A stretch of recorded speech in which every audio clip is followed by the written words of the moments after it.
Welcome to the Granite School District School Community Council Training 2014 for new members. This is about a 10-minute video and will explain the very basics of school land trust funds and school community council processes. This is one of two videos that we hope new members will watch.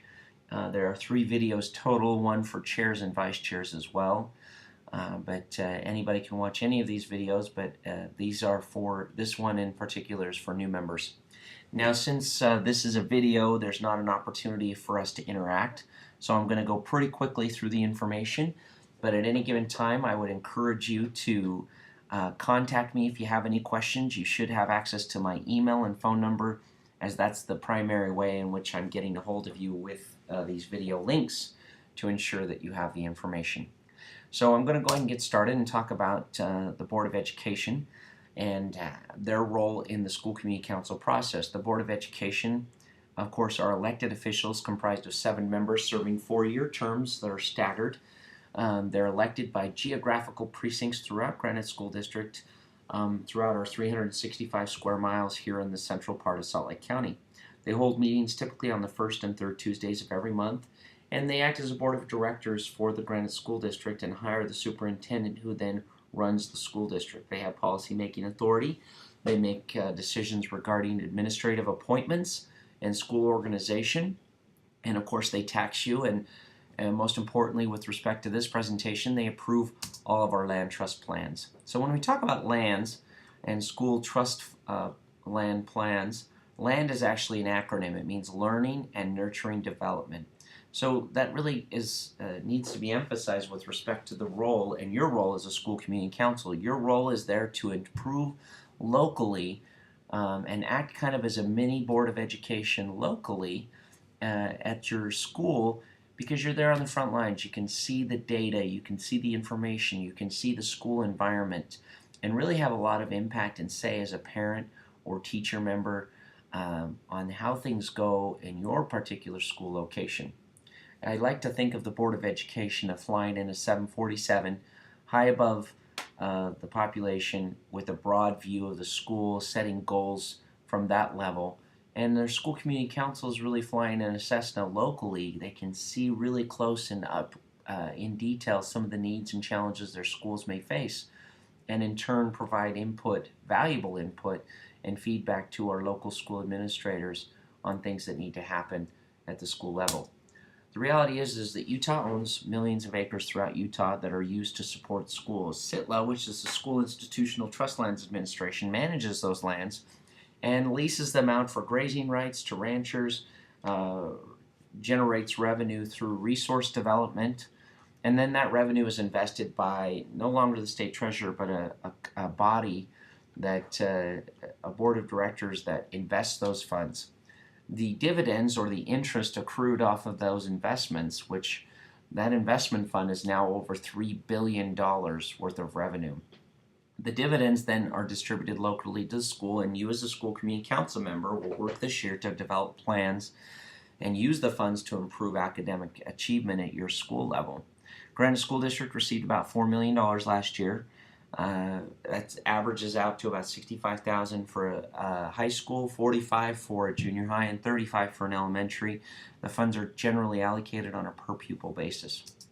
As you can see from this map, about 65% of our state is owned by the federal government. Now, the large portions at the top that are blue, those are Great Salt Lake and Utah Lake and Bear Lake at the very top. To the west of there is the Utah Test and Training Range. And to the east in the green are the national forest lands and wilderness areas. The orange are tribal lands, and the purple are national parks. The blue and the yellow are actually BLM lands and school trust lands. And you can see they're checkerboarded throughout the state. And so the state is, SITLA is able to manage those lands and then generate revenue in turn that gets pushed back down to you at the local level to decide how to improve some of your needs at the local level. Now, these are some very broad goals and responsibilities that you have. You're going to be creating strategies to achieve academic goals. Maybe you have a challenge with 4th grade math scores at your local school level. You're going to create some interventions or strategies along with your other council members to address those challenges that you may face, whatever they may be.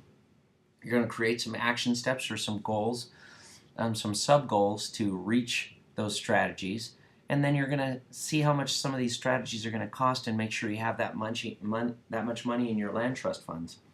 Is there some other funds that you can allocate, some grants that you can receive from at the district level from some other sources, or business partners in the area who might be interested in our example, improving math scores at the local level? And then you're going to create a plan and revise it based on how much money you do have available to you. It's always important to make sure you know what you can and can't fund.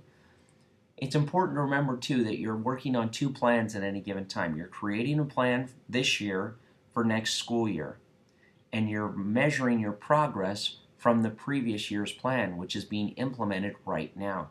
You should always be reviewing two plans in your meeting. Reviewing the progress of last year's plan and preparing next year's plan. It's important to execute and share results and publicize your plan. It's important that you know what your school's goals are for the current school year, and that's good. What's better is if your community knows what those goals are. And what's best is if your elected officials, particularly your legislators, know what your goals are and what you're funding your plans with, and what your results are. They want to see if you're making progress as a result of your investment, for example, in fourth grade math scores, if you've purchased some technologies or provided math tutors to really offset the challenges you may be facing. It'd be nice to see and publicize the information on your success. Finally, it's always important to submit reports appropriately, and your principal's there to help guide you through that process. We want you to have a vision and think about your schools in a very broad sense, and then use these funds in a very targeted way. So find and identify your most critical needs, and then decide how you're going to spend those funds. Don't find something you want to spend the funds on and then find a way to do it. And Sir Arthur Conan Doyle, who is the author of the Sherlock Holmes series, had a great quote that kind of goes along with this idea and this principle. He says, "I never guess it is a capital mistake to theorize before one has data. Insensibly, one begins to twist facts to suit theories instead of theories to suit facts." We never want to look and identify something that we want to purchase and then go back and find some data that meets the need. We want to find the data, look at the data, and see what the needs are, identify our interventions or technologies or other strategies that will work to meet that need, and then fund them. That concludes the first segment and portion of our School Community Council training. I'm going to get a little more in depth in the next segment for all members on how these plans are supposed to work, some tips and helps and points of emphasis. So I'd encourage you as a new member to also watch the next segment, which lasts about the same amount of time. If you have any questions, once again, you can always email me or call me. My information is widely available in the handbook, and also I'll be sending you regular emails throughout the school year helping you to be compliant with state law. Thanks so much for your participation. Look forward to visiting with you on our next video.